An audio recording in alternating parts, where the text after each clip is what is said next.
How emotional intelligence makes you a better leader. Emotional intelligence is the most powerful tool in the leadership toolbox. It is your radar and serves as an early detection system for regulating and identifying emotions. While scanning the emotional landscape, your emotional intelligence helps you notice, understand, and effectively manage your emotions. It also picks up on other people's emotions, so you can navigate their emotional landscape without letting it derail your performance. Emotional intelligence is not a skill set that should be underestimated. Leaders with high emotional intelligence excel at communicating, building trust, managing stress, and dealing with conflict, which directly affects retention, productivity, and workplace culture. Developing your emotional intelligence will allow you to notice your emotional state and the emotional state of others so you can decide how to proceed. Keeping your skills finely tuned requires you to learn, practice, and use coping skills. When your emotional intelligence is well developed, it's easy to know when things are going well and when you or someone on your team could use a little support. Here are 5 simple ways you can improve your emotional intelligence.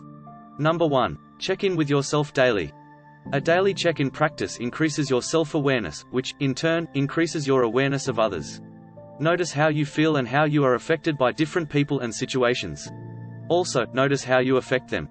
Self-awareness follows a logical sequence. Before you can respond to an emotion, you have to notice it. Only after you notice an emotion can you observe its effect on you. That observation helps you understand how you react to certain feelings so that you can employ one or more coping skills. As you bring more awareness to your emotions, it becomes easier to choose your reactions consciously. As your self-awareness expands, so too does your emotional intelligence. Daily check-ins allow you to examine your emotions, motivations, and values. It helps you assess your reactions so you can recognize and build on your strengths while minimizing your weaknesses. Finally, it makes you an astute observer of other people's behavior, so you can support them when needed or intercede before a situation gets out of control. Number 2. Identify and name your emotions. Your emotions include positive feelings like happiness, excitement, and pride, and negative feelings like anger, fear, and sadness. Identifying and naming your emotions helps you understand and move through them quickly so they don't derail your plans for the day. A physical reaction accompanies each emotion. For example, when you are tense, your breathing changes, your chest and neck muscles tighten, and you feel a knot in your stomach.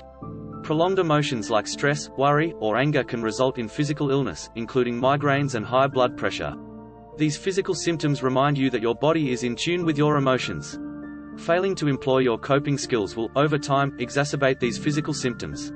It isn't just your body that reacts to your emotions. Your behavior and thinking processes are also affected by emotions. For example, if you are experiencing anger, frustration, or impatience, and those feelings are not acknowledged and attended to, they can grow into automatic trigger responses. These exaggerated responses often show up as an intense, negative reaction to an individual or situation.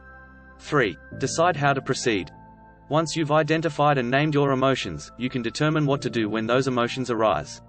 Often, you'll need to rely on your coping skills. Common coping skills include physical activity, such as going to the gym or for a walk around the block, breathing exercises, and engaging in positive self-talk.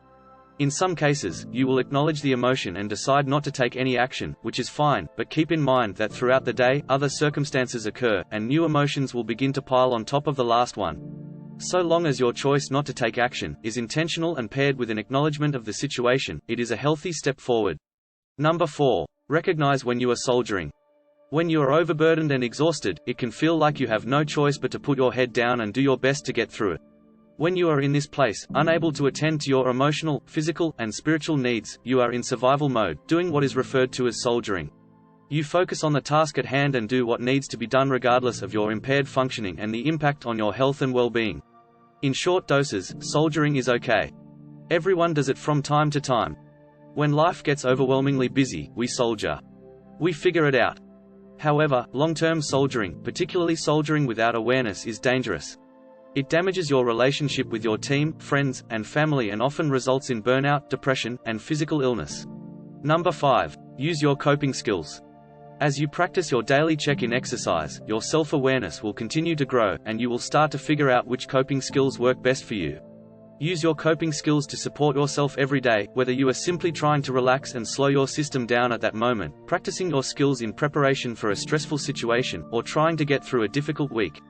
Your personal coping resources offer necessary relief when challenging or uncomfortable situations arise.